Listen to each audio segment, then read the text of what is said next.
Comment on se retrouve les amis? On peut dire que ça faisait pas mal de temps qu'on n'avait plus fait une vidéo face cam. Eh ben, je vais pas rester là très longtemps puisque j'ai invité les Avengers dans une vidéo, c'est un truc de fou. J'ai vécu un moment, 2 jours à Lyon, 1200 personnes, non mais vraiment du régal. Hein. D'ailleurs, si vous y étiez, n'hésitez pas à me le dire en commentaire. Non mais ce panel que j'avais d'invités, Olivier Amand, Arthur Keller, Gaël Giraud, Isabelle Delannoy, Fabrice Bonifay, non je vous le dis c'était les Avengers les amis. J'ai eu l'honneur de les guider sur scène en ouverture du festival des rencontres de l'économie régénérative. Régénérative, retenez bien ce terme, j'en parle après. L'énergie, la clarté, les visions, j'en ressors vraiment reboosté pour longtemps et j'espère vraiment qu'après le visionnage de cette vidéo, car oui bien sûr on a absolument tout filmé pour vous le diffuser, eh bien que ça va aussi vous motiver, surtout par les temps qui courent, avec des lois européennes qui sont en train de saccager des années de construction pour avoir le meilleur monde possible. Mais qu'est-ce que vous voulez, le grand capitalisme ne veut pas mourir et donc par conséquent, eh ben, fait tout ce qu'il peut, notamment faire une contre-révolution pour empêcher tout mouvement majeur. Mais vous êtes là, dans l'ombre, la révolution silencieuse. Oui, oui, oui. Tout ce qui a été dit dans cette vidéo que je vais vous proposer dans quelques instants est juste important. Pourquoi notre économie n'est plus une économie? Comment régénérer vraiment le vivant, les techniques, le social? Comment faire en sorte que vous, en tant qu'indépendant, coopératif, salarié ou peut-être même gestionnaire de PME, eh bien en 24 mois, vous puissiez changer littéralement de modèle? Comment sortir du culte de la performance pour construire de la robustesse dans un monde littéralement instable? Comment passer enfin de petites initiatives par-ci par-là qui sont isolées à un véritable mycélium, un réseau de projets reliés? Comment changer cette culture du grand capitalisme, de l'accumulation, de la croissance?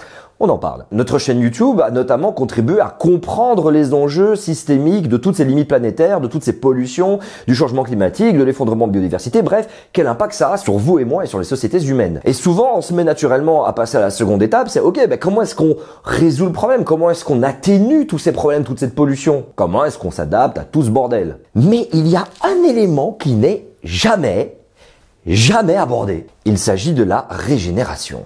Non, parce que c'est bien beau de prendre à la terre et à Madame Nature, mais si tu permets pas non plus de régénérer les écosystèmes, ça sert à quoi? On va répondre à pas mal de ces questions aujourd'hui. Et à un moment donné, j'ai même demandé aux Avengers quel serait le premier truc qu'ils feraient s'ils étaient président de la République ou encore PDG d'une grosse boîte. Et leurs réponses, eh bien, elles sont étonnantes. Je vous préviens à l'avance, la préinscription pour les prochaines éditions des rencontres, parce que c'est bien beau de diffuser la vidéo sur YouTube, mais l'intérêt quand même c'est qu'on fasse aussi connaissance, qu'on se rencontre, eh bien c'est déjà ouvert, donc je vous mets les liens en description, foncez vous inscrire. Big up aux organisateurs de l'événement bien sûr, Mush, ID, et aux amis de Sator qui ont aidé à constituer ce merveilleux panel fait de professeurs d'ailleurs des masterclass, et d'ailleurs, information que je précise pas suffisamment, si vous participez à notre campagne de contribution, vous savez l'Odyssée du Vivant qu'on a lancé il y a quelques semaines, eh bien à hauteur de 20 € par mois, vous recevez 6 mois d'abonnement à Sator pour suivre les masterclass. Voilà, c'est cadeau, ça fait plaisir. Merci à eux, merci à vous aussi. Trêve de bavardage, il est temps de vous laisser avec les Avengers. Vous connaissez le principe des algos et tout ça. Commentaires, partagez, likez. Et du fond du cœur, merci pour votre présence. De plus en plus nombreux, on se dirige vers les 200 000 abonnés sur la chaîne. Et ça, honnêtement, ça n'a pas de prix. Bon allez, on régénère tout? Bienvenue sur les mythes.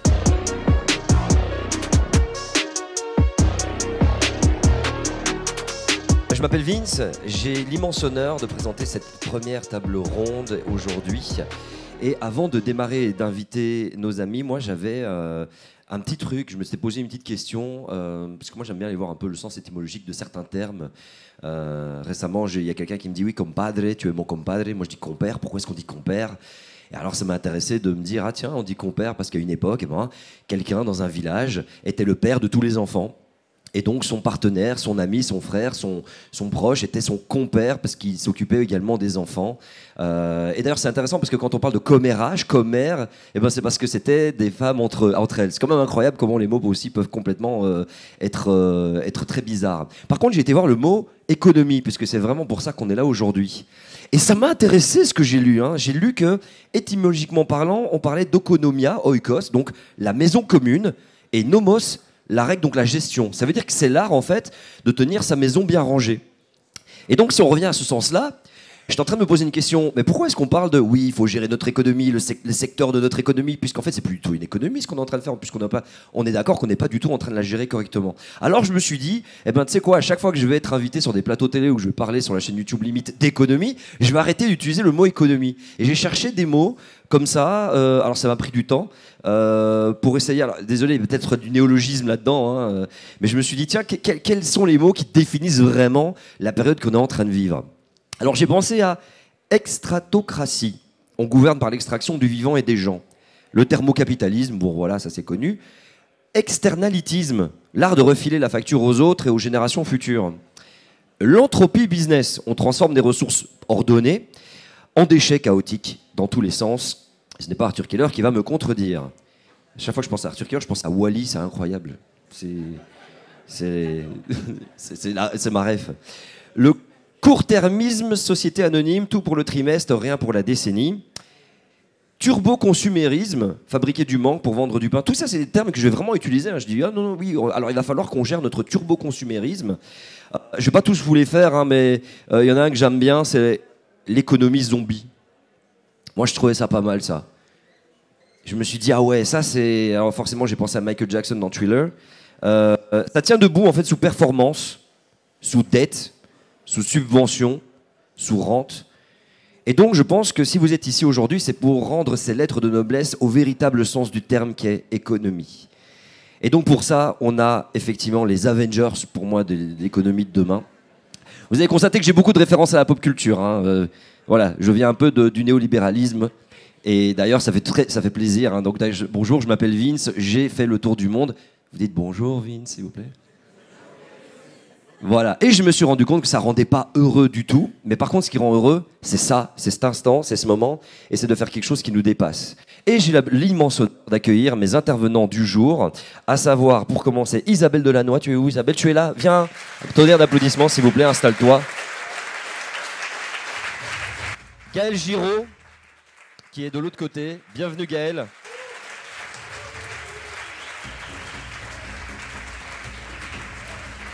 L'immense honneur d'accueillir Arthur Keller, l'entreprise de demain, mais qu'il nous faut aujourd'hui, enfin pour hier, Fabrice Bonifay. Et l'homme avec qui je vous déconseille de jouer à la performance sur un bras de fer tellement il est robuste, Olivier Amand. Et bien sûr, cette émission est diffusée sur Limite, pas en direct, mais plus tard. Donc n'hésitez pas à liker, abonnez-vous, commentez les vidéos. Vous savez très bien l'algorithme, comment ça fonctionne. Et n'hésitez pas aussi à nous aider sur le Tipeee. Voilà, les liens sont en description. Ouais, j'ai dû faire mon youtubeur, hein, excusez-moi, mais ça, il faut pas oublier les bases, c'est très important. Merci d'être avec nous. Alors, vous avez un micro à vous partager, c'est bien, comme ça, vous n'allez pas vous interrompre.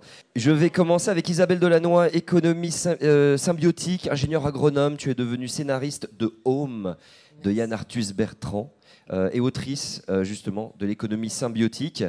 Tu as cofondé l'entreprise, du coup, Symbiotique, un cabinet qui conçoit des modèles d'affaires alignés avec le vivant, à savoir les boucles locales, les déchets, qu'est-ce qu'on peut en faire au niveau des ressources, valeur créée, justement en restaurant les sols, l'eau, la biodiversité. En deux mots, en fait, l'idée c'est de passer du moins pire à des activités qui réparent et fédèrent les acteurs d'un territoire. Merci à toi d'être là. Gaël Giraud, tout ce que je déteste, pas toi, la finance. Économiste, docteur en maths et en théologie, directeur de recherche au CNRS, aujourd'hui à Georgetown, et mon voisin d'ailleurs en Belgique. Tes travaux mettent l'énergie et sa contrainte au cœur de l'économie réelle, avec une boussole sociale claire, et qui, pour moi, et les abonnés de cette chaîne savent très bien à quel point ça me touche particulièrement, réduire les inégalités pour réussir la transition, donc pas du jardinage. Arthur Keller, les risques systémiques et la résilience, ingénieur de formation spécialiste des vulnérabilités de nos systèmes, à savoir l'énergie, alimentation, eau, et des stratégies de résilience à impact rapide. Tu formes et conçois des récits d'atterrissage pour déclencher des chantiers très concrets à l'échelle des territoires, ta tonalité, pratico-pratique, lucide, orientée vers la mise en œuvre. Et une des personnes à cause de laquelle j'ai lancé Limite, tellement j'étais dans l'éco-anxiété, ou plutôt l'éco-lucidité. Merci à toi. Fabrice Bonifay, l'entreprise de demain, mais qu'il nous faut dès aujourd'hui. Tu es ingénieur formé au CNAM, ex-directeur du développement durable et RSE du groupe Bouygues jusqu'à il y a peu. Et aujourd'hui, ça y est, tu es le président de C3D et administrateur du Shift Project. Tu es co-auteur de l'entreprise contributive. On a eu l'occasion de discuter déjà ensemble. Je pense qu'il y a pas mal de choses qui vont ressortir aujourd'hui. C'est une véritable vision du futur. Et Olivier Amand, robustesse meilleure que la performance, biologiste, directeur de recherche INRAE ici à Lyon. C'est ta ville. Alors je croyais que tu étais belge tellement tu étais souvent en Belgique, c'est quand même incroyable. Porte l'idée que la nature prospère par robustesse, diversité, redondance, la coopération, plutôt que par performance à tout prix. Tu appliques cette grille au management justement dans l'entreprise robuste, sortir du culte des KPI trimestriels pour des organisations justement résilientes face au choc. Alors on va commencer avec toi Isabelle. Est-ce que tu peux me parler, alors c'est une petite question sur laquelle, assez philosophico-sociale comme tu veux, quelle est ta météo du jour et ton climat interne? Merci. Alors moi, ma météo du jour, je suis d'abord très étonnée de voir, c'est très vibrant en fait, en effet, de voir tout le monde. Il y a un gros waouh et un gros waouh aussi d'être ensemble avec la plupart de mes stars. Et je veux demander à mes copains dans la salle de faire une photo, s'il vous plaît. Ça risque de ne pas se reproduire de sitôt, donc je l'attendais, faites-moi une photo. Je vous remercie. Voilà ma météo. Et un climat interne, une situation que, en général, ton appréciation du monde dans lequel on est aujourd'hui et des peut-être choses positives comme négatives, en quelques lignes. Moi, on est toujours. Enfin, moi, j'appelle la double lucidité, c'est-à-dire qu'il faut regarder autant la catastrophe qui arrive et qui arrive vite, et puis la déliquescence de nos démocraties. La déliquescence de la fragilité de nos entreprises, la fragilité de nos tissus sociaux, la solitude qui monte partout. Au niveau des 20% des Français habitent dans des zones pavillonnaires, pas du tout urbanisées. On a, je crois, 10% des Français qui sont dans une solitude totale. Plus tout ce qu'on sait, dont on nous rabat les oreilles en géopolitique, etc. Donc voilà. Mais il faut avoir la lucidité, comme le disait Emeline, qu'il y a un mouvement extraordinaire qui monte dans le monde entier, où on est des milliers, probablement déjà des centaines de milliers en France, de gens qui entreprennent autrement, qui organisent leur territoire autrement, et que ce mouvement, on ne le voit pas parce que cette économie est exactement à l'opposé. En fait, elle fonctionne exactement à l'inverse de notre économie. Donc, on ne la voit pas. Notre économie extractive, c'est une économie du volume, de la domination, donc des grandes tours. Nous, on est une économie du mush, du mycélium, des réseaux, qui tapissent en fait les sols. Et quand on fait des ateliers, par exemple, au niveau des territoires, on dit on a culture aux pratiques régénératives, écologiques, sociales, technologiques. Régénérer, c'est aussi ses capacités techniques. Et on dit maintenant identifiez les régénérateurs autour de vous. Je peux vous assurer que sur n'importe quel territoire, même si c'est 10 personnes qui font l'atelier, mais ça fleurit de partout. On a des gommettes sur toute la carte. Il y a des centaines de personnes autour de nous. L'économie régénérative a poussé partout. Et maintenant, il faut se relier. Donc voilà, c'est ça mon mot aujourd'hui. Il faut se relier. Je suis d'accord avec Limine. Il faut y aller, et Olivier, donc, de dire nos mots, de dire la joie qu'on a à entreprendre, la difficulté qu'on a parce qu'on est dans un environnement complètement différent, pas du tout propice à notre économie, puisqu'elle fonctionne à l'inverse. Mais bon sang, c'est joyeux, quoi. Et nos vies, elles ont du sens et on ne pourrait pas faire autrement. Donc, c'est ça que j'ai envie de dire. Merci Isabelle. Gaël, météo du jour, climat interne. Météo du jour, disons, le ciel est voilé par beaucoup de nuages. Ça, c'est le contexte actuel. Et quand j'entends Isabelle et quand je vous vois, évidemment, il y a des gros rayons de soleil qui percent à travers les nuages. Je peux dire un mot de plus. Disons, il y a quand même quelques bonnes nouvelles qui nous arrivent de différents endroits. Il y en a une qui est arrivée de New York il y a 2 jours. Peut-être vous avez suivi ça. Voilà. Et donc, on se réjouit quand même qu'il puisse y avoir une véritable alternative à la possibilité d'une loi martiale ou d'une guerre civile de l'autre côté de l'Atlantique qui soit en train d'émerger. Ça, c'est une très grande bonne nouvelle, je crois. D'Amérique latine, il y en a aussi quelques-unes qui arrivent. Peut-être vous suivez moins, mais elles sont là aussi. Et puis, Isabelle l'a dit, de nos territoires à nous, c'est vrai qu'il y a des choses magnifiques qui poussent un peu partout. Et comme Isabelle l'a dit, il y a un enjeu de coordination qui est fondamental pour nous. Parce que c'est vrai que le partage, les communs, un avenir qu'on construit ensemble, c'est beaucoup moins visible que de tout détruire. Tout détruire, ça exerce une fascination morbide terrible dont les médias se repaissent et colonisent nos imaginaires. Donc c'est à nous de nous émanciper et je suis très heureux qu'on puisse le faire aujourd'hui. Merci Gaël. Arthur. Météo cyclonique, en ce qui me concerne. Voilà, moi je bouillonne, je tourbillonne à l'intérieur. Et il y a des choses à faire, beaucoup. Il y a des choses qui se font, beaucoup. Et justement, je voudrais rebondir là-dessus. Oui, il y a plein de choses intéressantes et plein de gens intéressants. Mais le monde, aujourd'hui, il n'a pas besoin de 1000 initiatives supplémentaires qui seraient séparées et encore isolées les unes des autres. Ça ne marchera pas. C'est-à-dire on a des super choses qui marchent localement, mais qui du coup ne sont pas utiles pour le monde. Et puis ne seront même pas utiles pour elles-mêmes si demain elles sont isolées. Ça ne suffira pas. Donc en réalité, se mettre en réseau, se mettre en dynamique, en mouvement en même temps, même si on n'est pas tous d'accord sur tout, même si on même si on converge pas sur tout, c'est un foisonnement. Malgré tout, il faut représenter une grande alternative. Mais ce que je voudrais rajouter là-dessus, c'est que ce n'est pas qu'une question de réseau. C'est aussi une question de récit, c'est aussi une question de savoir se mettre en récit, savoir se diffuser, savoir... Mais encore plus profondément, c'est une question, je pense, de méthode. Et moi, je vais travailler beaucoup là-dessus, et je vais d'autant plus travailler là-dessus à l'avenir. Pour ceux qui seront là demain matin, j'en parlerai un petit peu, il y a une autre séquence. Mais globalement, je pense qu'on manque d'une méthode commune, d'une méthode partagée dans laquelle tout le monde peut se retrouver. Parce que sinon, que se passe-t-il ? Eh bien sinon, en fait, il y a des divergences et il y a des désaccords qui sont extrêmement problématiques entre des gens qui n'ont pas compris qu'en réalité, on pourrait les dépasser, voire en faire quelque chose d'utile. Mais comme il n'y a pas de méthode partagée, chacun tire le truc à lui en disant non, ce qu'il faut faire, c'est ça. Ce qu'il faut faire, c'est ça. Et puis, il y a des véritables problèmes. Il faudrait se réveiller. Il faudrait donc qu'on partage.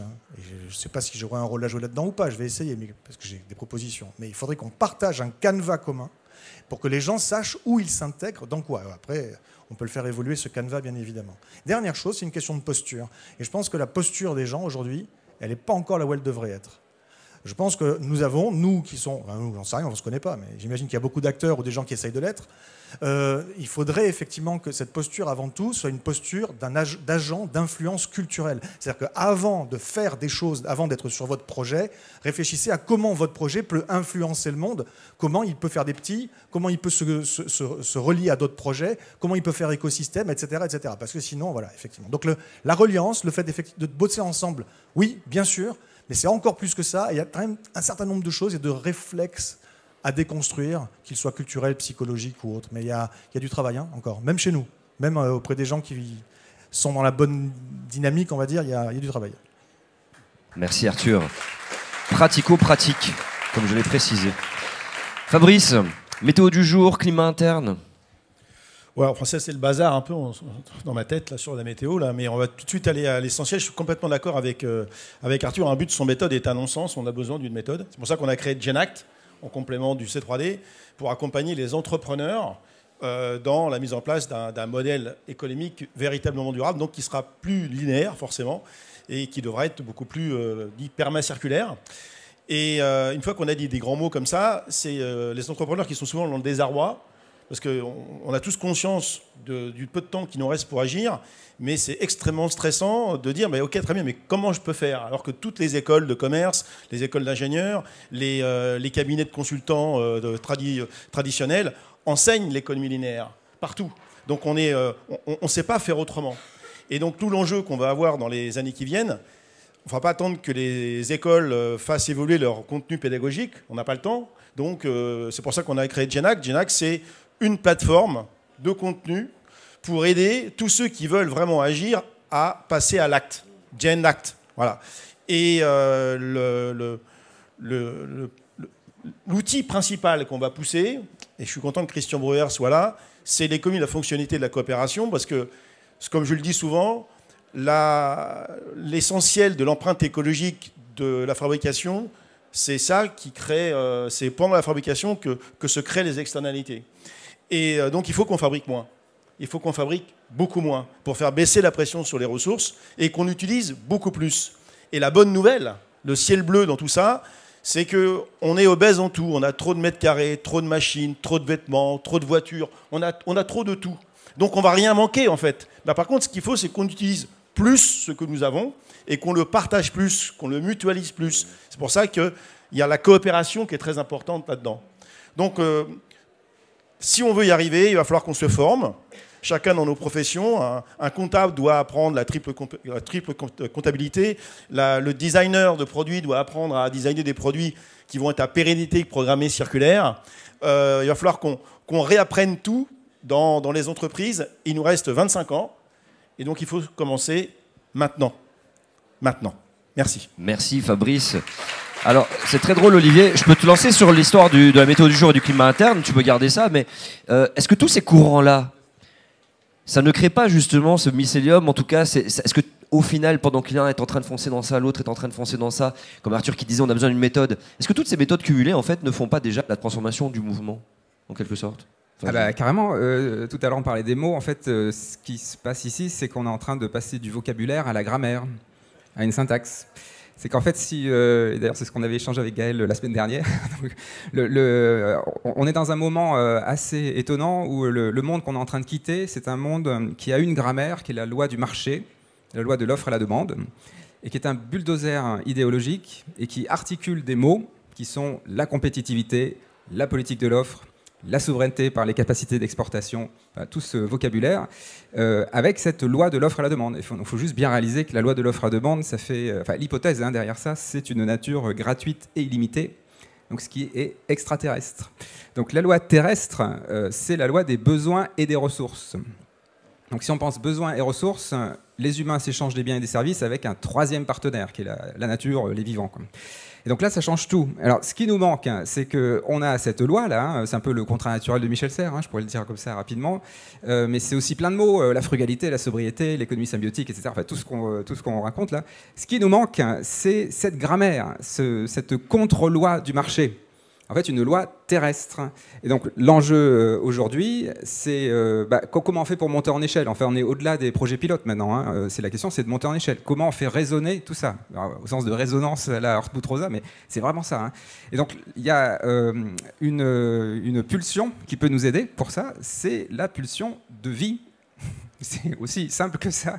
C'est que la pulsion de vie, si on parle d'économie régénérative, vous pouvez faire l'exercice très simple. Regardez une image d'une forêt qui a subi un méga feu, mais 2 ans après.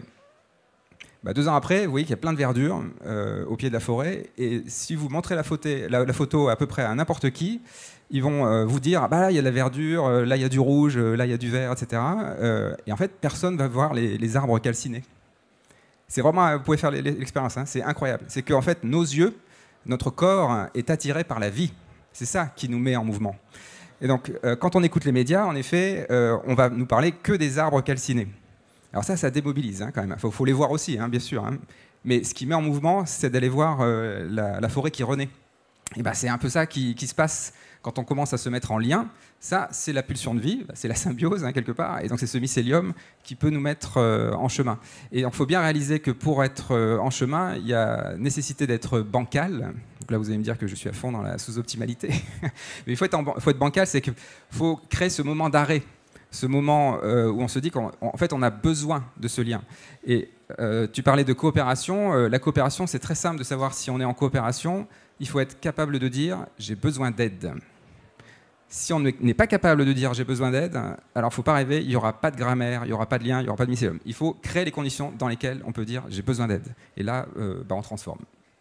Ça tombe bien, j'ai besoin d'aide sur la chaîne YouTube Limite. Donc, on y reviendra plus tard. Merci pour cette exceptionnelle introduction, les amis. Moi, je suis là-dedans depuis très peu de temps par rapport à vous. Ça fait 4 ans. Effectivement, la chaîne YouTube, on parle de limites planétaires, limites des ressources, limites humaines dans un système économique délétère, en tout cas dans un système extractiviste, vous avez bien compris. Et moi, ce qui m'a un petit peu interpellé, c'est la sémantique, on parlait de la grammaire, les mots qui sont dans un cadre. Et quand j'ai commencé à creuser le rapport du GIEC, qui est pour moi un peu un petit exemple, c'est, d'abord, il faut comprendre les problèmes, les bases. Et dès qu'on a compris les bases, on se demande, ok, comment est-ce qu'on atténue et comment on s'adapte? Mais il y a un chaînon manquant là-dedans. C'est comment on régénère. Et ça, j'ai l'impression, dans toutes les conférences que j'ai pu faire, toutes les discussions, toutes les tables rondes, tous les événements que j'ai pu animer, il manque toujours cette notion de régénération. Et le seul endroit où j'ai trouvé ça, c'est chez les peuples Kashinawa autochtones d'Amazonie, les Uniqueen. C'est les seuls qui me parlaient de régénération.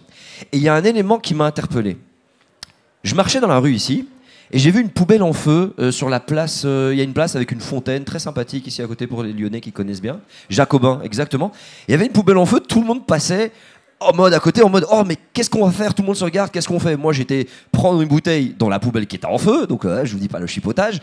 Je vais dans la fontaine, je ramasse, je prends de l'eau. J'arrose le truc, ça y est, le truc est réglé, etc. Mais tout le monde était un peu en train de s'affoler, ça appelait le 18, tout ça. Et moi je fais une comparaison avec un truc dont j'étais témoin en Amazonie. Cet été, il y a une de maisons qui prend feu. Je sais pas, il y a un truc qui a pété, ça. Ils sont tous passés à côté, ils ont regardé le truc, ils étaient en train de rigoler, et ils continuaient. Et je dis, mais attendez, mais il y a la maison qui est en feu, moi je suis en train de m'emballer. Et il dit, mais regarde, il n'y a rien, comment tu veux éteindre? C'est comme ça, c'est pas Kushipa, Yoshibu, ce sont les dieux des esprits de la forêt, qui ont décidé d'emmener cette maison, qu'elle brûle, et nous on va reconstruire. Et j'ai vu ça avec une telle simplicité, une telle normalité, que je me suis dit, waouh, attends, il y a un truc culturel qui est intéressant. Et moi je voudrais savoir, par rapport à vous, quelle est la première chose à déconstruire dans le système qui commence de plus en plus à dérailler? La première chose sur laquelle notre culture, on doit pouvoir la shifter d'une certaine façon. Est-ce qu'il s'agirait de notre manière de réagir à l'urgence, notre manière de réagir à l'immédiateté? Si quelqu'un se sent dans la vibe de répondre à cette question, je voudrais un petit peu... Ah bah Gaël il le sent. Après, on va un peu plus dans le concret. Merci, oui. Je peux donner un autre exemple. Il y a les Indiens d'Amazonie que j'ai aussi visité. Mais un autre exemple qui date de 2016. Été 2016, à La Paz, en Bolivie, la capitale, qui est une ville à 3800 mètres d'altitude. Les gens font l'expérience traumatique de ce qu'on appelle le Day Zero, le jour où il n'y a plus d'eau au robinet. Et vous et moi, on peut vivre sans électricité un certain temps, mais sans eau, personne ne survit sans eau. Donc vous imaginez, c'est la panique dans les quartiers riches de La Paz. Tandis que dans les favelas autour de La Paz, les pauvres, disons, survivent très bien et traversent l'été sans problème. Pourquoi? Parce que plusieurs années auparavant, ils s'étaient organisés en petites communautés qui géraient les accès à l'eau comme un commun, en donnant le pouvoir aux femmes. Il ne faut pas le donner aux hommes, mais aux femmes. Avec les hommes, ça ne marche pas. Et donc, eux, ils ont parfaitement traversé ça. Ils avaient de l'eau pendant tout l'été, pendant que vous aviez évidemment des rapaces qui arrivaient pour vendre de l'eau en bouteille à des prix absolument exorbitants à des gens qui n'avaient plus rien. Et donc ça, c'est un exemple, à mon avis, très intéressant de comment ça marche et comment on fait pour, disons, dégoupiller un aspect qui me paraît essentiel, qui est notre rapport à l'avenir. Donc j'ai dit ça en 2 minutes. Disons, depuis le XIVe siècle, l'Europe, puis ensuite tout l'Occident et après le monde entier, est prise par un processus, une méthode qui s'appelle la capitalisation, qui dit la chose suivante.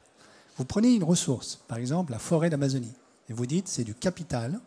Qu'est-ce que ça veut dire? Ça veut dire que c'est un stock qui va me rapporter des revenus futurs dans l'avenir, et donc je vais décider que la valeur économique aujourd'hui, c'est la somme actualisée en euros d'aujourd'hui de tous les revenus que ça va me rapporter à l'avenir. C'est ça la capitalisation. Je transforme ça en capital. Aujourd'hui, cette méthode est omniprésente dans tous nos calculs économiques, tous les calculs coûts-bénéfices que fait l'État, que font les financiers sur les marchés financiers, que font tous les économistes pour vérifier si un investissement est rentable ou non, utilisent cette méthode. Or, dans cette méthode, qu'est-ce qu'il y a? Il y a un pari sur l'avenir qui est que je contrôle le temps, je sais ce que ça va me rapporter, je peux le quantifier et j'exige, évidemment, si je ne veux pas perdre de l'argent, que l'avenir me donne raison. Donc, je donne une valeur au présent à partir de mon image de l'avenir. Je ne peux plus supporter qu'il y ait des surprises. Il faut absolument que le futur se réduise à la quantification que j'en ai faite. Je n'ai pas le droit de me tromper, etc.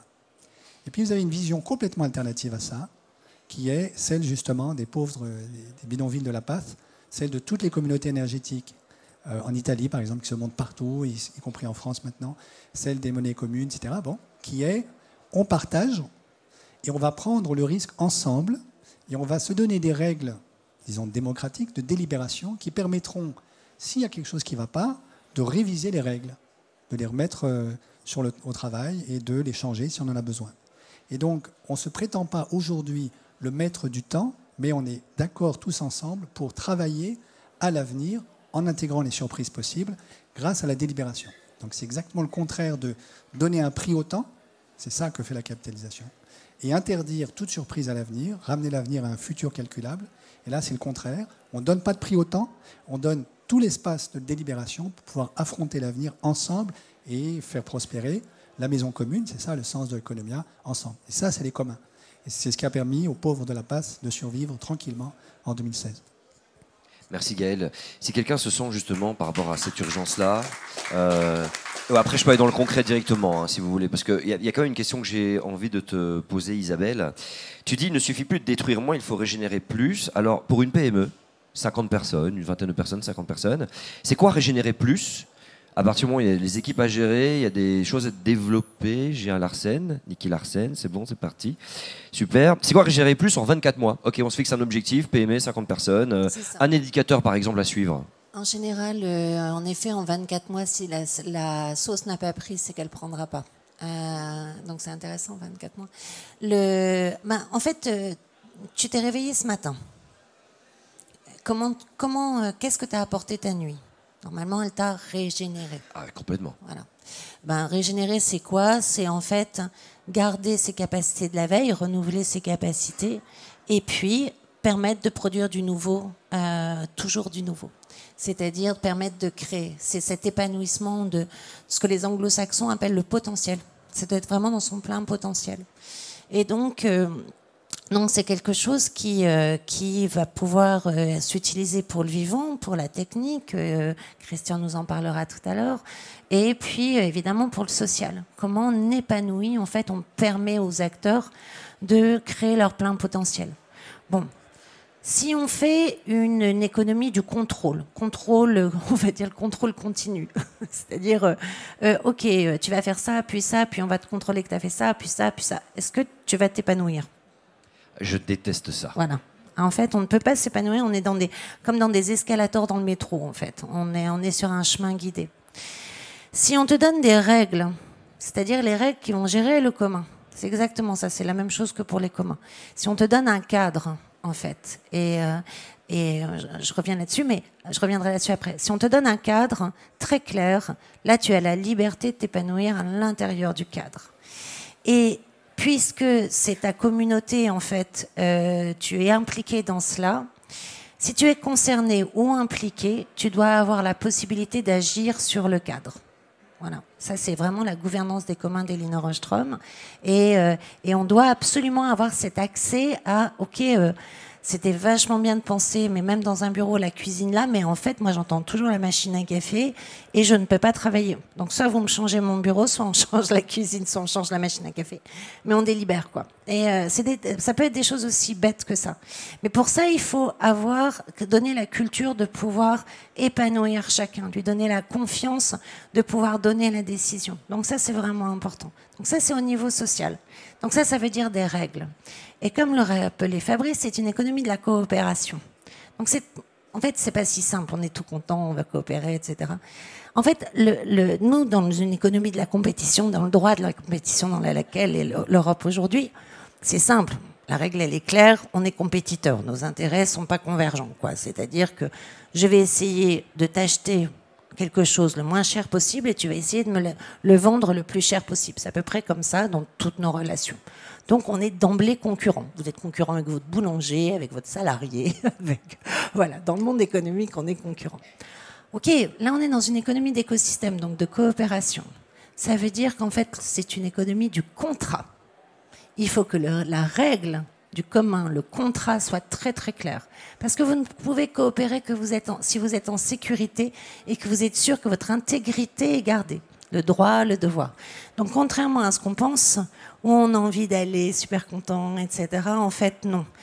Pour créer ces écosystèmes, il faut créer du contrat. Il faut créer du contrat social. Troisième chose, je suis une entreprise du Régénère et je termine là. Regardons toutes mes actions, comment elles préservent et comment elles régénèrent. C'est-à-dire, est-ce que la première chose à régénérer, c'est le vivant? Parce qu'il n'y a que le vivant qui régénère la vie.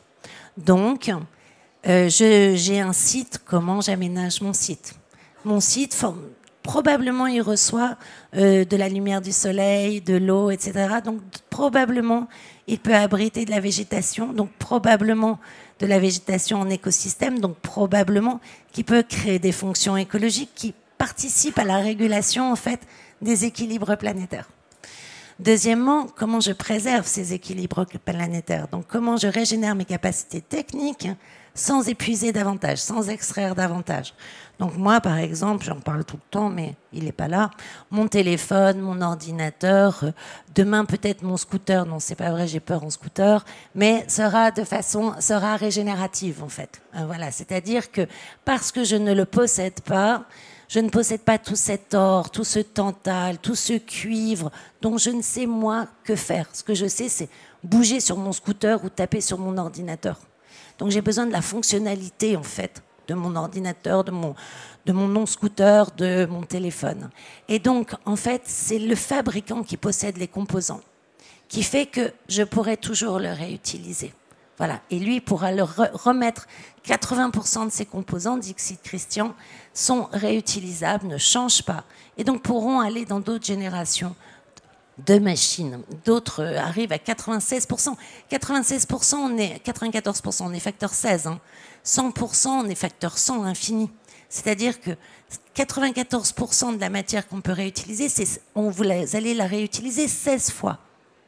Vous allez faire 16 machines avec le même composant. Alors qu'aujourd'hui, on en fait un tiers d'une, parce qu'en plus, on a l'obsolescence programmée. Donc vous voyez combien ça change la chose.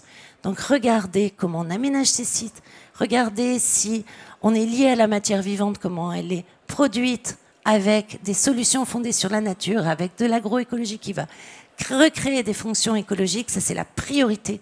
Où vont mes eaux usées? Est-ce que ça peut être épuré par des végétaux? Deuxièmement, préserver le vivant. Donc regardez comment mes biens d'équipement sont créés. Et évidemment, comme tout ce dont je vous parle, c'est des écosystèmes, en fait, comment on régénère le social et en créant ces écosystèmes sociaux qui vont pouvoir gouverner ces communs. Merci Isabelle. Est-ce que je peux passer le micro à Arthur parce que je voudrais justement qu'il rebondisse là-dessus. Alors c'est drôle, je t'entendais, moi j'avais le visage de Fabrice qui résonnait tellement, ça entre en résonance. Je pense que Fabrice tu pourras rajouter un élément, mais après je voudrais relancer Arthur sur un truc important. Mais Fabrice, ça t'inspire quoi ce qui a été dit? Je pense que tu peux même pousser la chose un peu plus loin. On arrête d'accumuler en fait et on se partage le truc, mais c'est bizarre de partager. Et ça justement, je voulais venir sur l'aspect culturel.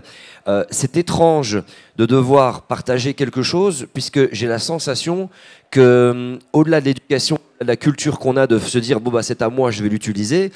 Il y a comme un peu une pulsion interne, j'ai l'impression de se dire ah mais non, mais si je dois partager le monde, j'en ai besoin, ça craint. Par exemple, moi j'ai besoin d'outils, je suis extrêmement frustré parce que maintenant mes outils je les achète plus, je vais les louer quelque part dans mon quartier et quand il les a pas, ça me frustre et j'ai envie d'aller au bricot pour me l'acheter quoi, tu vois.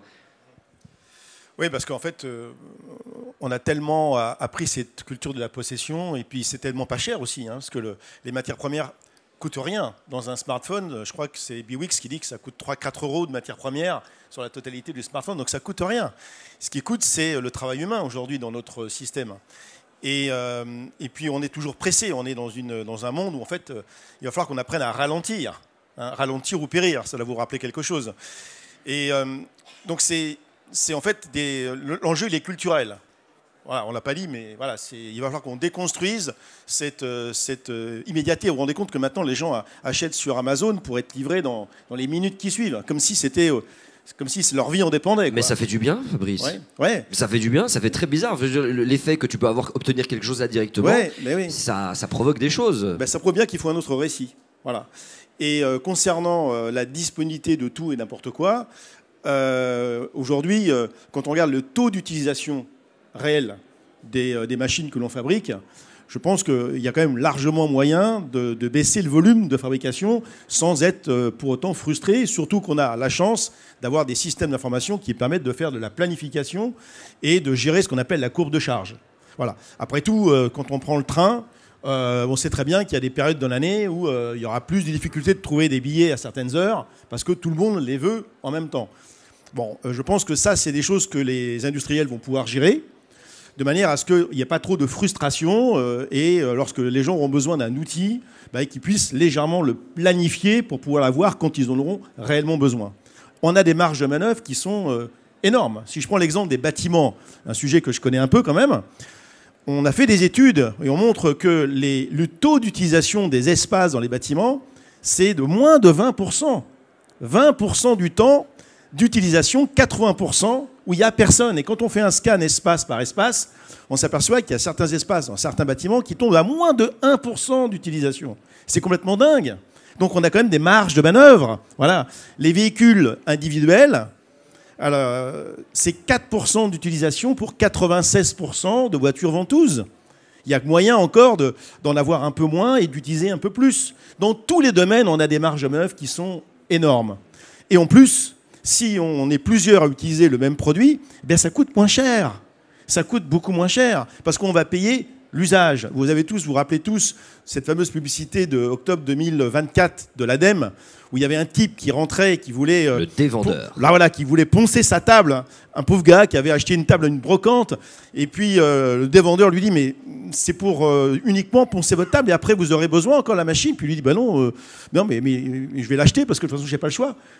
Et puis là, le dévendeur lui propose de louer la ponceuse 5 € alors qu'il aurait dû l'acheter 126 €. 126 €, c'est quand même plus cher que 5 € quand même. Et donc, on va récupérer du reste à vivre avec cette économie-là. Du reste à vivre, c'est-à-dire d'avoir un peu plus d'argent pour s'acheter des choses de qualité. Parce que, in fine, quand même, l'agriculture régénérative et les produits qui vont être mis à disposition demain vont être un peu plus chers à fabriquer parce qu'ils vont être à pérennité programmée, donc légèrement surdimensionnés pour pouvoir durer plus longtemps. Mais si on les mutualise, eh bien, on aura des coûts pour les utiliser qui seront moindres. Alors l'argent que les entreprises vont gagner avec cette économie-là, parce que c'est très très rentable, extrêmement rentable, eh bien il faut que cet argent soit consacré à la régénération.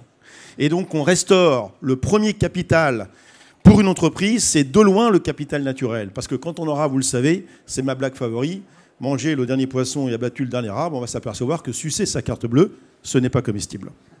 Merci. Arthur, moi ça me parle pas mal, effectivement, cette vision de faire une transition, un passage de la possession à la mutualisation. Et donc, ça me rappelle un petit peu des discussions où toi et moi, on était chez des CEO de 2030 en Belgique. Justement, tu avais expliqué quelque chose qui était très intéressant, c'est que, et il y a certainement des gens qui sont dans cette situation, qui viennent aujourd'hui aux rencontres de l'économie régénérative, parce que peut-être que leur entreprise fout encore un sacré bazar, que ce soit ici ou en délocalisant, en externalisant tous ces impacts, et se demandent comment est-ce que je fais, qu'est-ce que je fais, à savoir que ce que je suis en train de produire au quotidien dans mon secteur, c'est extrêmement polluant, ça a plein d'effets délétères, et se demandent qu'est-ce que je transforme. Je crois que toi, tu es beaucoup plus cash. Toi, tu proposes pas une entreprise V1 et que dans l'entreprise, on crée, ça c'est pas moi qui sonne, une entreprise V2.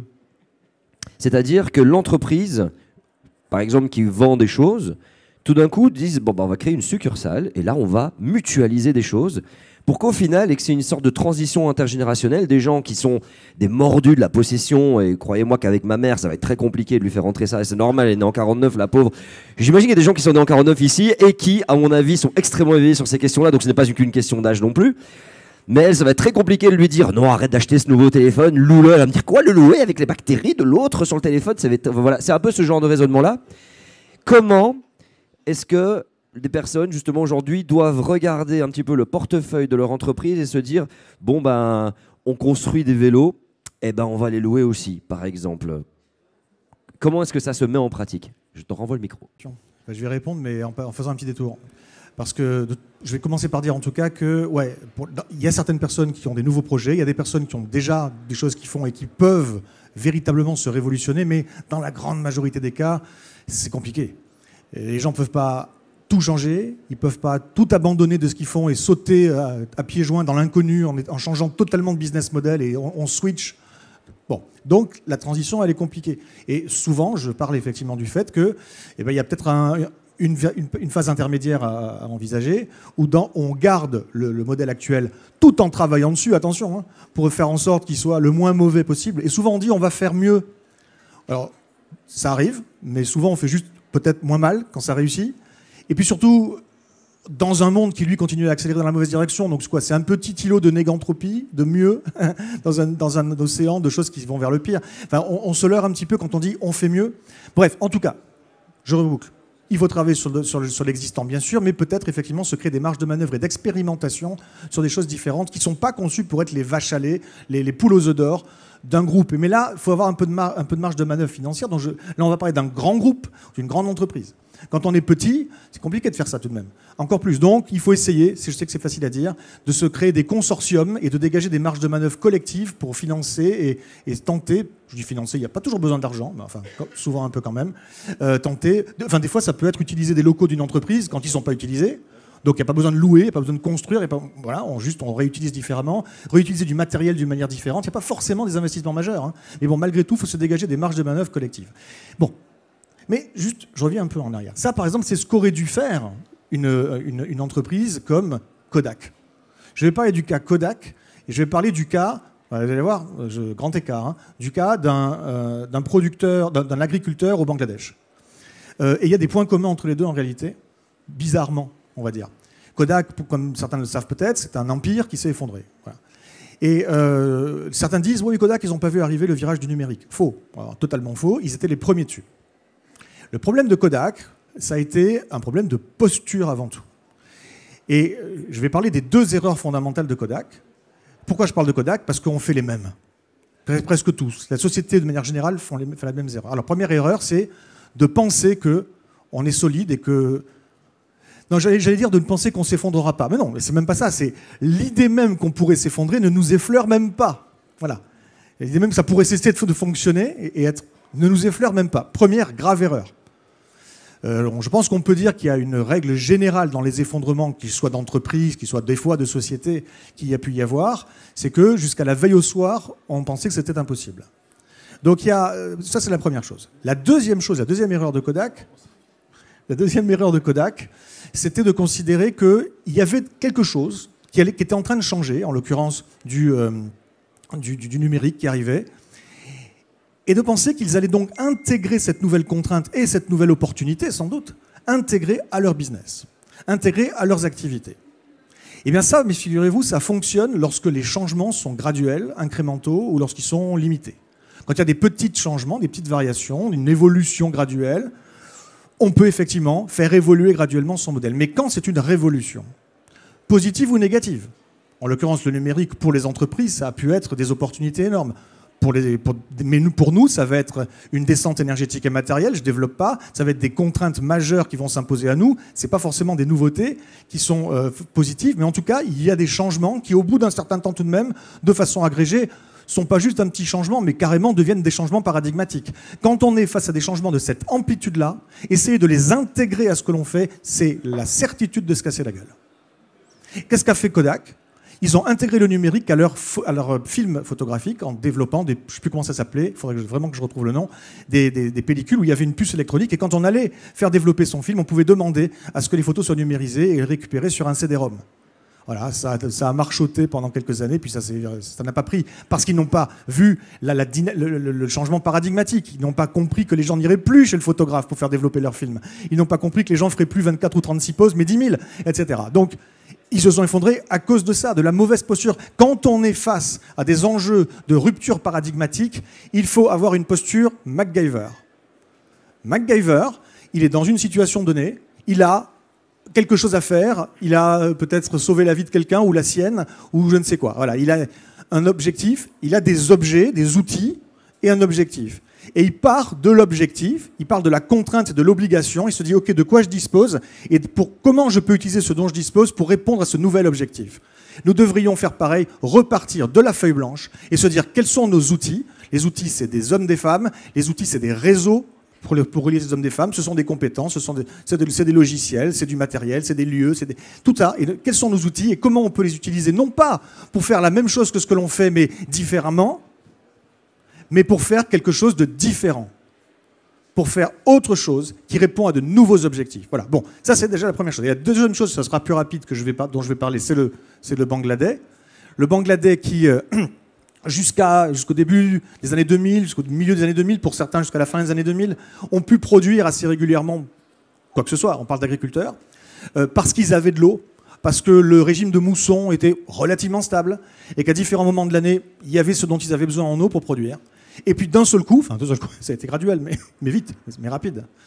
eh ben, les moussons sont... Excusez-moi, je suis sur la fin d'une crève.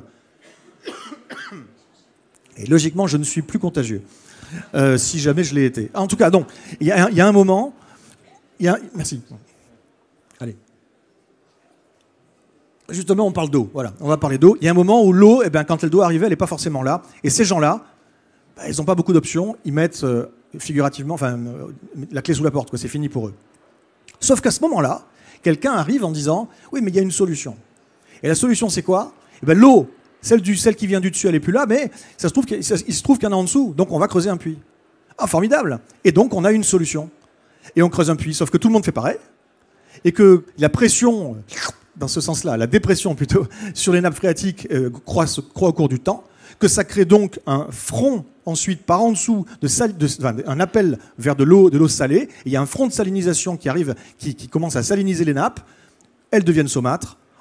En surface, très rapidement, c'est impossible de produire. Et c'est encore pire. C'est-à-dire que la personne a gagné 5, 10, 15 ans. Ouais, effectivement. Et au bout de 5, 10, 15 ans, elle est revenue pas au point de départ, mais au point d'arrivée. Elle est devenue au fait qu'elle ne peut plus produire. Mais en plus, au final, elle a foutu en l'air définitivement l'environnement. On part en désertification. Et je voulais juste donc dire que notre posture, tout à l'heure je parlais de problème de posture. Notre posture, c'est la même aujourd'hui. Partout. C'est-à-dire que, il n'y a pas de pensée systémique. On réfléchit en mode problème-solution. Il y a un expert qui va nous dire, voilà, moi je suis un expert du puits, du creusage de puits.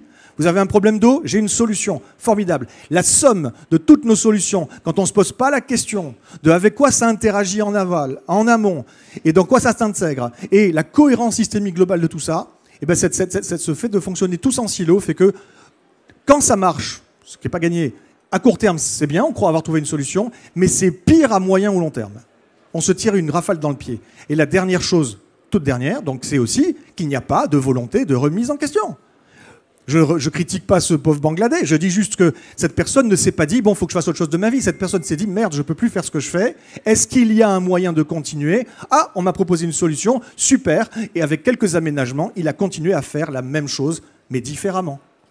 Voilà, et je vous dis, il faut maintenant partir de la feuille blanche et faire différent. Je pense que le régénératif ou l'économie à visée régénérative fait partie de ces options qui proposent de faire différent et pas simplement différemment. Donc maintenant, il faut y aller, il faut le développer, il faut y aller. Peut-être qu'au début, ça se fait en parallèle d'eux, mais il faut que ça rejoigne à un bout d'un moment, effectivement, on met d'abord un pied dans cette expérimentation, mais au bout d'un moment, il faudra basculer le centre de gravité et y aller à fond. C'est peut-être pas tout de suite pour tout le monde.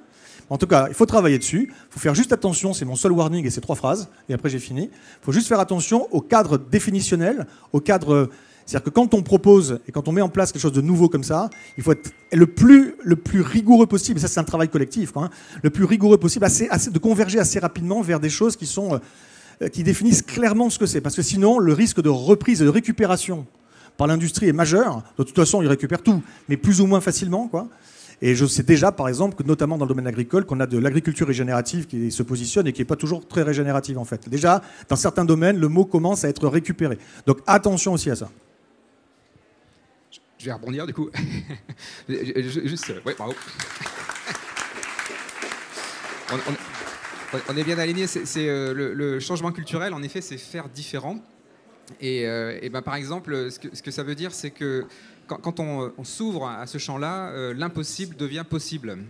Bah, tout à l'heure, on parlait de la pérennité programmée, de l'économie de la fonctionnalité, l'économie de l'usage. Bah, c'est une économie où les objets haut de gamme sont au prix le plus bas. Voilà, l'impossible devient possible. En fait, l'impossible qui reste impossible, c'est quand on reste coincé dans le culte de la performance. Bien que je le prononce un moment ou un autre, ce mot, la performance.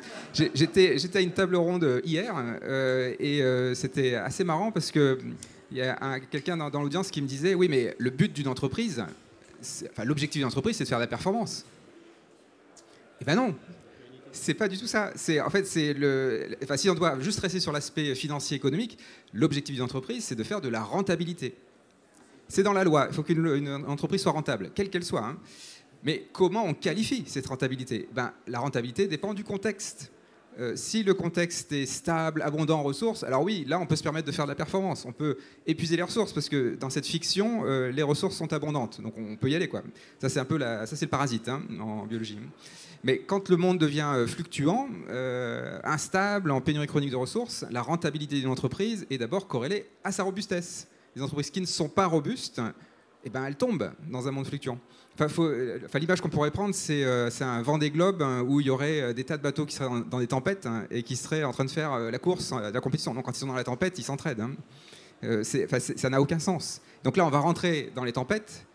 Ça n'a vraiment plus aucun sens de réduire l'entreprise à sa performance. Et c'est là, en fait, pour moi, où il y a une entrée dans le point systémique. C'est-à-dire qu'en fait, quand on reste dans la performance, efficacité, efficience, la meilleure façon d'être efficace et efficient, c'est de rester en silo. C'est le silo qui est le plus performant, hein. Il ne faut pas rêver, hein. C'est ça qui va le plus vite. Donc si ça tangue, eh ben, évidemment qu'il faut sortir du silo, et donc il y a un coût en performance, forcément. Mais par contre, on gagne en robustesse. Cet équilibre-là, c'est une loi de l'univers. C'est même pas une loi du vivant, c'est une loi physique, quoi. Il y a un compromis performance-robustesse. Une fois qu'on l'a compris, on ne peut plus ne plus le voir. Et ça veut dire aussi pour les communautés, certainement, et celles qui sont là en particulier, de ne pas tomber dans le panneau du culte de la performance. J'ai aussi rencontré des gens qui font notamment des boulangers, qui font des circuits courts, etc., et qui vont répondre à des appels à projets compétitifs. Ben là, c'est dommage, parce qu'en fait, ils vont tomber dans le panneau du culte de la performance. On peut très bien répondre à un appel à projet compétitif, et si on gagne, on mutualise. Oui, c'est là où c'est culturel. C'est qu'en fait, on fait un commun sans le dire. Parce qu'évidemment, on est encore dans le monde de la performance. Mais il faut désobéir au culte de la performance. Et je dis bien désobéir. C'est un acte volontaire. Ça, c'est de la lutte sociale, finalement, mais au sens, pour moi, noble du terme, quoi.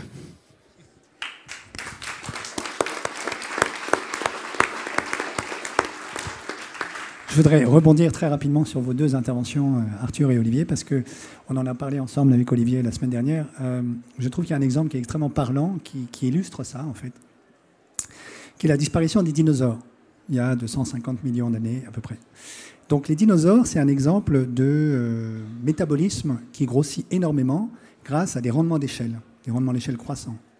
Et l'essentiel de notre industrie est construit sur des rendements d'échelle croissants, c'est-à-dire que produire la millième voiture coûte beaucoup moins cher que de produire la première, parce que vous avez un gros coût fixe pour la première. La caricature de ceci, c'est l'informatique et les plateformes numériques qui nous ont envahis depuis une vingtaine d'années, qui sont toutes quasiment avec un coût fixe et ensuite un rendement, un coût marginal qui est presque égal à zéro. Et donc nous sommes aujourd'hui complètement, disons, envahis par cette loi d'échelle, de sorte que nous construisons des gros dinosaures. Et donc les géants de la tech californienne, c'est les dinosaures d'aujourd'hui. Or, un dinosaure, un gros métabolisme qui bénéficie de rendements d'échelle croissants, ça marche très bien, justement, quand l'environnement est très stable. Voilà. Parce que ça a le temps de développer ces rendements d'échelle. Lorsque l'environnement devient très instable, ce qui est arrivé à nos braves dinosaures, alors est-ce que c'était une météorite, est-ce que c'était autre chose, peu importe, c'est exactement le contraire qui survit. Donc des petits métabolismes très adaptables, très ajustables, résilients, comme dirait Arthur, etc. Et c'est ça qui a survécu à la disparition des dinosaures. Et donc, l'analogie des petits métabolismes qui ont survécu, pour nous, c'est les PME, c'est les associations de quartier, c'est ces petits collectifs qui sont extrêmement, disons, agiles et ajustables, qui sont robustes, résilients, comme vous voulez, et qui permettent de traverser justement les tempêtes quand on a un environnement qui est très instable. C'est ce qui nous arrive déjà, hein. Les événements climatiques extrêmes, c'est l'illustration la plus évidente de l'instabilité de l'environnement qui est en train de croître, mais il y en a aussi beaucoup d'autres, hein, les effondrements d'écosystèmes naturels, que connaît très bien Isabelle. Voilà. Et donc je crois que ça, c'est un exemple. Arrêtons de rêver que de devenir un dinosaure, c'est la loi, disons, de l'économie. Au contraire, il faut être des petits mammifères très, très ajustables et très agiles. Merci Gaël. Là tout à l'heure, Ah oui, excuse-moi Isabelle, vas-y, je t'en prie. Ce qui me semble important dans tout ce qui vient d'être dit, c'est déjà arrêter de vouloir transformer globalement une entreprise. Ça, c'est vraiment important et c'est bien que maintenant, qu'on converge tous vers ça. Il faut expérimenter parce que imaginez, quand on vous parle de structure, moi je parle beaucoup des structures de ces systèmes régénératifs et des modèles économiques, productifs, etc. C'est comme si vous aviez la structure donc d'un champignon, le mycélium, hein, donc on a dans le logo là, et la structure d'un lion. Bon, ben, c'est sûr que si le lion veut se transformer en mycélium, je lui donne... voilà, il a bien du courage, quoi. Maintenant, c'est vraiment... On doit créer donc ces centres d'expérimentation à l'intérieur des entreprises, hein, enfin, le plus possible indépendantes. Donc, pour pouvoir créer ce nouveau. Ce qui est très important, c'est qu'on peut voir que, évidemment, les petites entreprises n'en ont pas les moyens, alors qu'elles sont les plus adaptées en structure. Les grosses entreprises en ont les moyens, elles ont le capital pour pouvoir faire ça, mais elles ne sont pas adaptées en structure. Et donc, elles n'ont pas le coût, comme tu disais, de changement de posture. Il y a un gros problème de changement de posture.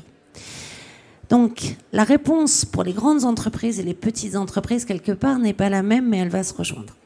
C'est-à-dire que les grandes entreprises, en effet, il faut avoir le courage de l'innovation.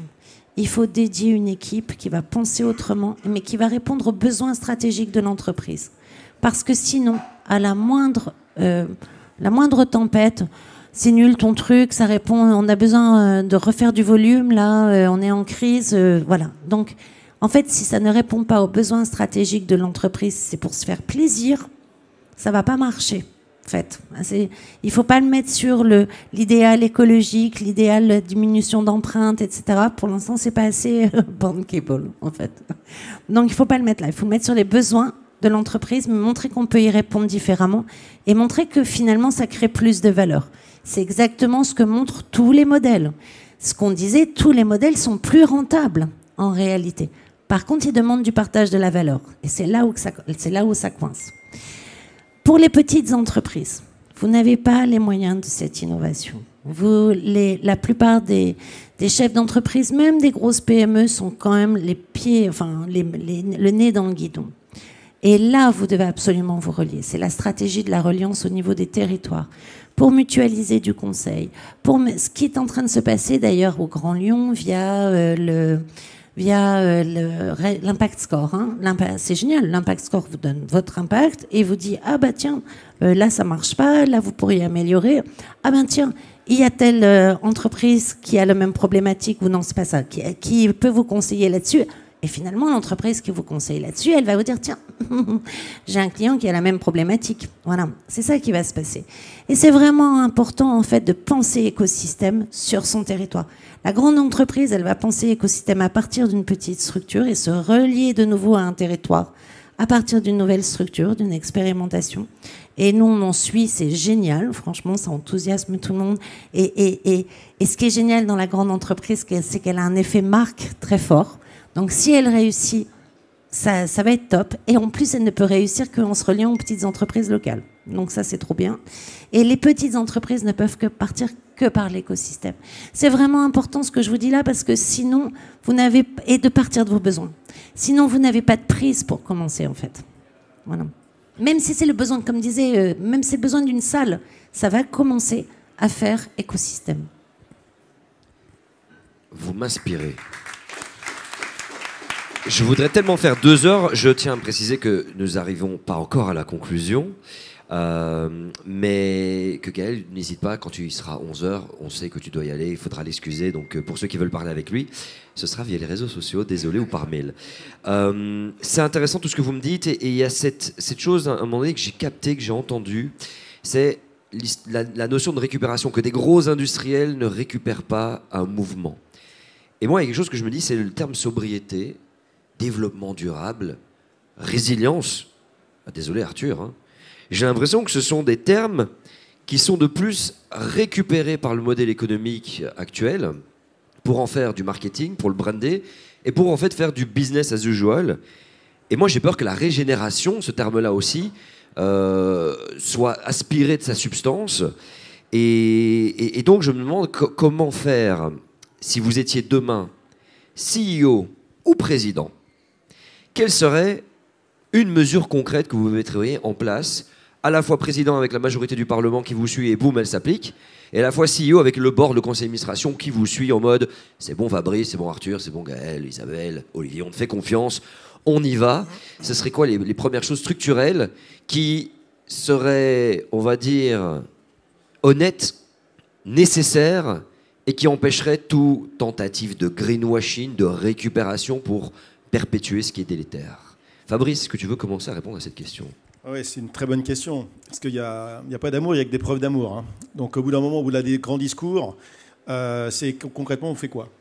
Alors, je pense que si un CEO voulait être crédible sur ce sujet, la première chose à faire, c'est déjà la réduction des inégalités à l'intérieur même de l'entreprise. Il y a 40 ans, les différentiels de salaire étaient de 1 à 40. C'est déjà beaucoup trop. Aujourd'hui, c'est de 1 à 200 pour les entreprises du CAC 40. Donc, je sais pas, vous voyez, là, c'est difficile de s'impliquer dans des boîtes où il y a des telles dispersions. Mais ils ont de la pression, les CEO, ils ont des urgences, ils ont beaucoup de responsabilités. Ouais. Bon, vous avez capté que c'est un petit peu l'argument qu'on utilise pour justifier. Ouais, ben non. Donc déjà, ça, il faut déjà changer ça. Ensuite, la deuxième chose, c'est aller rencontrer les clients et leur demander aux clients ce dont ils ont vraiment besoin. Les clients, la plupart du temps, ils n'ont pas besoin d'un produit, ils ont besoin de l'usage du produit. Ça a été dit. Et ça marche, à condition de discuter avec eux et de voir comment ils peuvent aider l'entreprise à financer ça. Parce que le grand problème de l'économie à fonctionnalité de la coopération, c'est le problème du BFR. C'est que si demain vous fabriquez des produits ultra robustes et vous vendez l'usage, il faut avoir la capacité financière pour absorber à un moment donné les coûts de fabrication, et on récupère finalement qu'une fraction du coût unitaire lorsqu'on loue le produit. Et il y a beaucoup d'entreprises qui n'ont pas la surface financière. Il faut que Gaël, tu nous aides là-dessus, à résoudre ce problème-là, en créant des nouveaux produits financiers pour financer ces technologies de demain. Il faut que tu nous aides vraiment. Hein. Parce qu'on n'a pas encore trouvé complètement la solution avec Christian. Et oui. Donc, parce qu'il faut fabriquer moins. Que les choses soient claires. L'empreinte écologique, c'est la fabrication. Donc, il faut fabriquer moins et utiliser plus.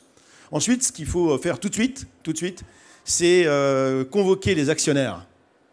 Voilà, et dire aux actionnaires exactement ce qu'a dit Olivier. L'essentiel, c'est la rentabilité, la pérennité, pas la performance. Et donc, les actionnaires, aujourd'hui, ils sont trop voraces. C'est-à-dire qu'ils demandent des TRI qui sont 10, 15, 20%. Le système TER, je parle sous contrôle d'amont qui est à côté, là, c'est 1%. C'est 1%. Donc, il faut revenir à des profits, à des rentabilités raisonnées. Le but, ce n'est pas de perdre de l'argent, évidemment, mais c'est d'en gagner moins. Parce que si on veut durer longtemps, il faut en gagner moins. Parce que l'essentiel de ce qu'on doit gagner, il faut le réaffecter à la restauration, à la régénération du vivant. Parce que dans les entreprises, il y a une partie prenante qui n'est pas du tout prise en compte. C'est celle qui est la plus importante, mais qui n'est pas représentée au conseil d'administration. C'est le capital naturel. Donc, autre mesure qu'il faut mettre en place tout de suite, c'est faire en sorte de mettre des représentants des droits du vivant dans les conseils d'administration. Ça, c'est très important. Voilà. De manière à ce que... oui. De manière à ce que ces gens-là puissent dire, qu'ils puissent parler non pas pour eux, mais pour la nature.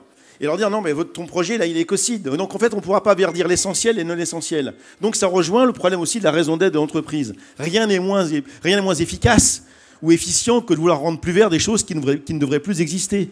Rendre plus vert la fabrication de baskets connectées qui clignotent la nuit, non, ça doit être interdit. Interdit. Donc, on a besoin de régulation forte. Donc, si on fait tout ça, franchement, on peut quand même reprendre un peu d'espoir, et c'est tout à fait possible. Et pour ça, il faut du leadership régénératif, donc des patrons et surtout des patronnes, parce que c'est les filles qui sauveront le monde, qui prennent le pouvoir dans les entreprises. Merci. Je rebondis parce qu'on vient de me le dire dans l'oreillette. D'ailleurs, c'était très low-tech, puisque l'oreillette, c'était Fabien qui est venu me le dire, donc j'ai pas eu de matériaux miniatures. Merci, super oreillette, franchement meilleure technique. Il y a justement une table ronde sur la gouvernance liée à la représentation de Gaïa, de la planète Terre, du système Terre. C'est à quelle heure? À 15h, merci, parfait. La salle juste en dessous, comme ça vous savez. Allez-y à pied, prenez pas l'ascenseur, c'est low-tech aussi. Olivier, CEO, le board Datasold. Alors, c'est vrai que j'ai pas eu le président, mais c'est pas grave, tu peux faire CEO et président si tu veux. Bon, allez, allons-y. Ça va surprendre personne. Moi, ce que je dirais, ça tient en un mot, mais c'est le fameux mot de robustesse. Je mettrai le critère de robustesse dans la raison d'être de l'entreprise. Oui. Une entreprise doit être robuste. Et qu'est-ce que ça veut dire d'être robuste? Ça veut dire qu'elle doit être au service de la robustesse de son territoire. C'est aussi simple que ça. En fait, ce critère-là, ça fait qu'on ne peut plus vraiment récupérer. C'est-à-dire que la sobriété, pourquoi elle a été récupérée, la sobriété? Parce qu'elle s'est hybridée au culte de la performance. On a réduit la sobriété à de l'efficience énergétique et donc on a fait des avions sobres. ben évidemment que ça marche pas. Effet rebond, et voilà, et ça consomme encore plus de ressources. Donc en fait, si on met un critère de robustesse tout simple, hein, c'est dans la raison d'être de toutes les entreprises, voilà, une entreprise doit être robuste, et donc ça veut bien dire être aussi au service de la robustesse du territoire, ben c'est là où on articule. Parce que si on est au service de la robustesse du territoire, et ben évidemment qu'on les régénère, les écosystèmes, parce que c'est au service de notre robustesse qui est elle-même au service de notre rentabilité dans le monde fluctuant. Donc c'est tout simple, c'est un principe latéral, mais qui permet de ne pas tomber dans des maladaptations comme parlait Arthur, quoi. C'est qu'en fait, si c'est pas au service de la robustesse, ça marchera pas, quoi. Et ça serait juste ça, en fait. Voilà. C'est un mot ombrelle, mais qui permet de faire chanter un peu tous ces projets, quoi. Tu le dupliques en tant que président, tu demandes que la robustesse soit inscrite dans la loi, éventuellement, sur tous les produits qui sont manufacturés. Alors, c'est pas forcément le mot, hein. C'est plutôt cette idée de dire qu'en fait, de prendre le monde fluctuant, je pourrais le dire d'une façon, c'est de considérer que le monde est fluctuant d'abord. C'est juste ça. On ne prend pas les mêmes décisions quand on pense que le monde est stable ou quand on pense que le monde est instable. C'est aussi simple que ça. Et ça, c'est un critère premier. C'est une question stratégique. Faut le prendre comme c'est, quoi. Et ben, on ne navigue pas de la même façon quand la mer est d'huile et quand c'est la tempête. On a un radeau ou on a un bateau. Ben là, les entreprises hyper performantes, ce sont des radeaux dans la tempête. Un autre exemple comme ça de boîte qui se suicide, c'est le Crédit Suisse. Je prends tous mes exemples de la semaine dernière. Le Crédit Suisse, une semaine avant, on pensait encore, les investisseurs investissaient encore dans le Crédit Suisse, une semaine avant qu'il disparaisse. Voilà, c'est ce que Arthur disait aussi. Voilà, vraiment, quand on est dans les fluctuations, on fait d'autres choix, quoi. Arthur, PDG de Kodak. Oui. Je rebondis. On va pas refaire le débat, mais effectivement, c'est là qu'on a des désaccords avec Olivier, dans le sens où, selon moi, quand on vise la résilience, la robustesse fait partie de la résilience, donc on a la robustesse avec. Donc c'est là que moi, je ne suis pas d'accord sur l'usage de ce mot-là, ou de ce concept-là, plus qu'un autre, mais on va pas... Voilà. J'adore les désaccords. Et ce que je veux dire, ils peuvent être féconds. Et ce que je veux dire, c'est qu'effectivement, oui, la résilience, aussi, je dois rebondir sur ce que tu as dit. Pourquoi dire que la résilience... Enfin, pourquoi pointer le fait que la résilience serait récupérée par les entreprises ? Oui, mais la robustesse aussi. Donc de toute façon, aujourd'hui vous tapez quelque chose de voiture robuste, vous allez tomber sur un 4x4 avec un pare-buffle. Hein. Smartphone robuste, c'est un smartphone avec une coque et un truc en verre absolument incassable. C'est pas super adaptable, c'est pas super, c'est mastoc. Le mot robuste est déjà très ancré pour beaucoup de gens comme ça. Et donc de toute façon, tous les mots sont déjà plus ou moins utilisés, à moins de créer un néologisme. On créer un nouveau mot. Mais là, bon, encore faut-il qu'ils prennent, encore faut-il qu'ils soient utilisés, c'est pas facile. Donc de toute façon, il n'y a pas de magique. Il n'y a rien de magique. Et après, il y a des accords, des convergences, des divergences, des complémentarités. Voilà. Moi, si j'étais CEO, je ne sais pas quoi répondre à cette question, parce que ça dépend. Voilà, ça dépend. Ça dépend de quoi on parle, ça dépend des contextes. Si j'étais président, je pense qu'il faut déconstruire encore une chose. Évidemment, si j'étais CEO d'une grande boîte, j'aurais quand même un bras de levier assez important pour changer des choses. Mais est-ce que je vais changer le système pour autant ? Évidemment que si j'étais président, j'aurais quand même des bras de levier pour changer pas mal de trucs. Hein. Le très très bon président, c'est quand même autre chose que le très mauvais président. Et ça change beaucoup de choses. Mais je change le système ? Est-ce que j'ai la potentialité, même si je suis Trump, de changer le système économique mondialisé ? Est-ce que j'ai la possibilité de sortir du productivisme au niveau planétaire, de sortir du capitalisme dans sa forme la plus débridée, etc., de sortir du matérialisme, du consumérisme, de sortir même de la séparation homme-nature, de tout ce qui fait que ce système est morbide, qu'il est malsain et qu'il détruit de façon accélérée. Non, je vais pouvoir créer des îlots dans lesquels ça ira mieux, pendant que ça continuera en valeur absolue mondiale de s'accélérer dans la mauvaise direction. Donc, il faut déconstruire l'idée que le changement dont on a besoin, le grand changement de système, pourrait venir du haut, pourrait venir de si je suis CEO ou si je suis président. Je ne suis pas en train de dire qu'il ne faut pas jouer à ce niveau-là. Je ne suis pas en train de dire qu'il ne faut pas se désintéresser de la politique. Oh non, c'est tout le contraire. Hein. Mais par contre, la nature des changements dont on a besoin ne peuvent venir que de nous, que du bas. Je n'ai pas dit qu'ils doivent se faire en bas, ils doivent partir du bas, puis se mettre en réseau, puis se dupliquer, puis se décupler, puis etc. et essayer de devenir une force de changement demain, d'abord culturelle et peut-être demain après politique. Les dirigeants ont du pouvoir au sein de ce système pour créer un véritable nouveau système. Non, ils ne peuvent pas. Mais quand même ils le voudraient, ils ne peuvent pas. Ils ne pourraient le faire que s'ils arrivaient à se coordonner et à être tous d'accord au niveau planétaire simultanément. On va oublier, je crois. Donc, ils ne peuvent pas. Même Xi Jinping, il ne peut pas. Voilà. Donc, plein de choses à changer, mais la nature profondément insoutenable, intenable à plein d'égards, pas seulement écologique, de ce système, les fondamentaux, ils sont Dernière chose, quand je dis c'est le système, il y a des gens qui me disent, oui mais le système c'est des hommes et des femmes. C'est bien des hommes et des femmes qui ont construit le système, donc pour changer le système c'est bien des hommes et des femmes. Non, je suis désolé, c'est faux. Au début oui, il y a des hommes et des femmes qui ont essayé des choses, qui ont fait des choses, qui ont instauré des choses, il y a des dynamiques qui ont été lancées, et puis après... Et encore aujourd'hui, il y a des gens qui ont pris des décisions ou qui ont empêché des bonnes décisions d'être prises. Évidemment, les hommes sont là. Sauf que ce qu'il faut comprendre, et ça un systémicien le sait bien, c'est qu'au bout d'un moment, un système aussi puissant que le nôtre, aussi répandu aussi, il s'auto-organise, il s'auto-maintient. Les dynamiques du système sont proches. Quand on dit le problème c'est les riches, c'est pas les riches le problème. Le problème c'est un système qui crée des riches, et un système dont les valeurs font que, et dont les critères font qu'ils ont intérêt à agir comme ils le font, indépendamment des choses qu'on peut leur reprocher, bien sûr. En fait, c'est les plus cyniques qui sont là-haut, mais pas parce que ce sont des salauds, parce que c'est les gens qui utilisent, sans trop se poser de questions, le système pour ce qu'il a à leur offrir et qui est dans leur intérêt. Tant que ce système ne sera pas changé dans ses fondamentaux, voilà. Et alors après... Je ne développe pas parce que j'ai déjà trop parlé. Si vous voulez connaître la suite logique de la phrase, c'est alors comment on fait pour changer le système, vous allez voir que c'est quand même pas très facile, mais que j'ai une petite réponse à proposer. Sauf que ça, il faudra venir demain matin parce que là, j'ai pas le temps. Quel teasing incroyable. Et il nous reste 7 minutes pour nous partager une réponse entre Gaël et Isabelle. Gaël, j'ai envie de mettre les pieds dans le plat, président, tout ça. Tu réponds donc ce que tu veux, mais j'aime bien mettre les pieds dans le plat. Effectivement, toi, est-ce que tu es pour la fin du système capitaliste? Voilà, allez, merci. Alors, très rapidement, oui, c'est au moins la 714e fois qu'on me pose la question. Si le capitalisme, c'est une société dans laquelle la capitalisation, dont j'ai parlé au tout début, c'est ce processus symbolique, technique, comptable, a une place prépondérante, oui, il faut en sortir. Ça ne veut pas dire qu'il faut arrêter complètement de faire des capitalisations, mais ça ne doit pas être le mode de construction du futur prédominant dans une société. Si je suis CEO, pardon, pas président, je commence par faire une convention citoyenne, pas seulement sur le climat, mais sur tout ce qui nous intéresse. La convention citoyenne pour le climat a été une extraordinaire réussite. On a un président qui a dit qu'il allait tout mettre en œuvre, sauf 2 mesures sur les 150. Je crois qu'il n'en a mis aucune en œuvre, me semble-t-il.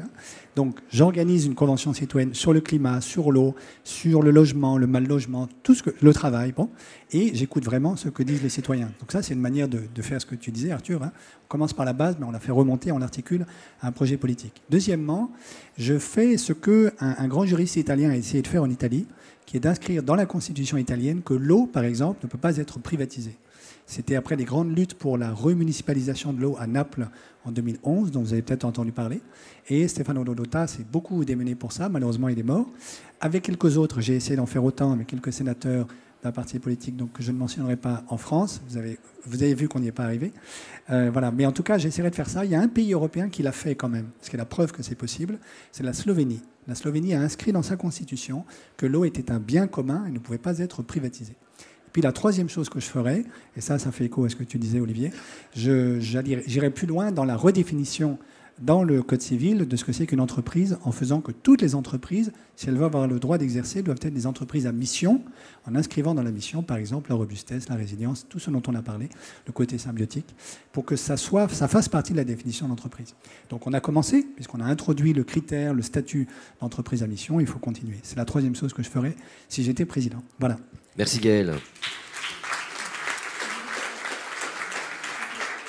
Attends, moi si j'étais CEO, et je suis mais d'une toute petite entreprise, pour l'instant on est 2-3, en fait je fais ce que je ferais maintenant finalement. Depuis tout à l'heure je réalise que il faut, en fait c'est une économie en essaim, c'est pas une économie en pyramide, en volume. Elle se reproduit sur les territoires, en fait, dans des contextes donnés, selon les besoins et les ressources du territoire. C'est vraiment une économie des besoins et des ressources. Donc, en fait, il faut diffuser, il faut documenter. On parle toujours du passage à l'échelle, c'est un vieux réflexe. Non, ça ne va pas passer à l'échelle, vous voyez, d'obésité, justement. Ça va... en fait, il faut que ça diffuse. Ça. Et c'est une économie qui essaime. Et pour essaimer, il faut la documenter. On nous rabat les oreilles. Oui, mais si jamais le régénératif, gna, gna, gna, gna, gna, gna, gna, gna. Mais bon, dans sang, donnez-nous les moyens de la documenter, en fait. On n'a pas les moyens dans la recherche aujourd'hui, on ne nous donne pas les moyens de la documenter. Alors parfois, il y a des entreprises qui prennent le risque déjà de faire un projet. En plus, on leur demande de documenter, de financer la documentation. Au bout d'un moment, leur CEO, justement, leur dit non, en fait. Et normal. Pourtant, on a intérêt à la documenter.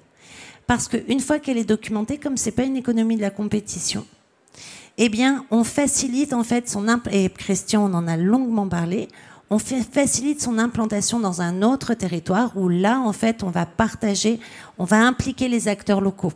Les communes, le consommateur, et on va ouvrir l'investissement, même petit peu, mais pour partager le risque et pour se sentir d'un même commun. Et donc, cette documentation, elle est vraiment importante. Voilà, première chose. Donc, je ferai en sorte, c'est un peu ce qu'on fait, c'est-à-dire d'enseigner nos méthodes, nos outils. Ça fait 13 ans que je produis des outils et des méthodes en accompagnant les territoires. Voilà, maintenant j'enseigne au CNAM ces outils et ces méthodes. Là, il y a des ateliers justement qui sont faits par le collectif de mes élèves au CNAM qui ont décidé de faire un collectif. Et voilà, ils sont là-bas. Alors, et on est repérable en bleu. Je ne sais pas si c'est une couleur très distinctive. Mais voilà, c'est vraiment important de faire ces entreprises et ça, en fait. C'est un peu comme Team for the Planet, un peu comme... Voilà, et de penser cette croissance-là. Trouver le modèle économique encore. Nous, dans notre petite mesure, on n'a pas encore trouvé vraiment, mais bon, au moins, on subsiste. Je ne dis pas encore mais on subsiste. Deuxième mesure, j'inscrirai la gouvernance avec le vivant. Ça, c'est sûr. Catherine qui est là, mais peut-être d'autres personnes du Grand Lyon qui ont fait la FNORSPEC avec nous, de l'économie régénérative. Donc, je vous conseille, elle est en accès libre, etc. On a mis le vivant au cœur de la gouvernance. Et c'est juste extraordinaire ce que ça a changé le groupe. Ce que ça a donné une dynamique du groupe incroyable. Et où on me laissait la possibilité au vivant de s'exprimer et de nous mettre en connexion avec lui, en fait. C'était pas une personne qui représentait la nature dans toute sa puissance. C'était nous qui nous reconnections au vivant autour de nous et à notre nature vivante pour essayer de le porter. On a essayé ces méthodes-là, Serge Manque-Joubert, qui est de la région aussi, entre les arbres. Et franchement, tout le monde l'a dit, ça a changé la dynamique du groupe. Et vraiment, c'est quelque chose qui nous fait prendre des décisions autrement. Merci Isabelle. Alors, je sais que Gaël doit y aller, mais merci Gaël, vous pouvez l'applaudir aussi. Merci pour ces moments.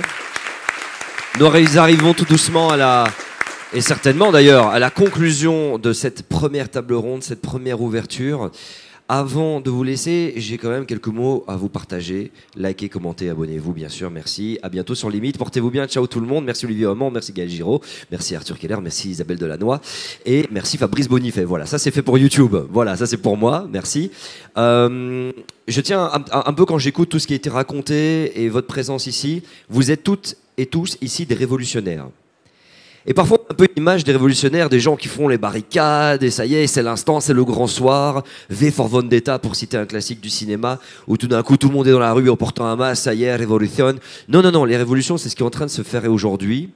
Il y a des maîtres penseurs, il y a des gens qui sont à la main d'œuvre, mais forcément, quand des gens se rassemblent avec des idées révolutionnaires, il y a une contre-révolution, et on le sent passer. Le devoir de vigilance, qui commence à être assez frité, la Commission européenne qui fait une machine arrière sur le Green Deal. Mais il y a également des émergences qui sont en train d'apparaître.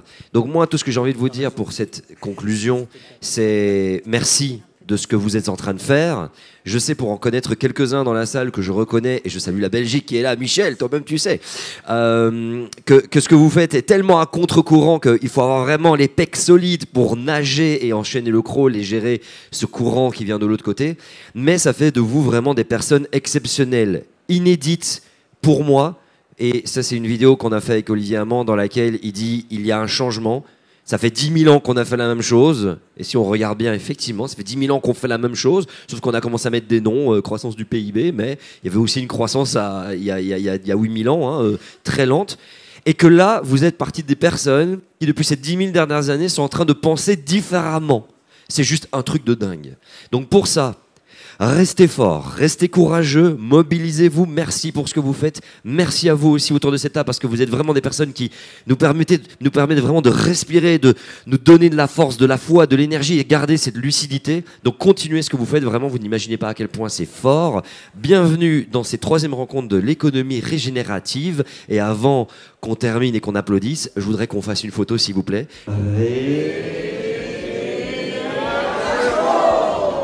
Incroyable, applaudissez-vous, merci.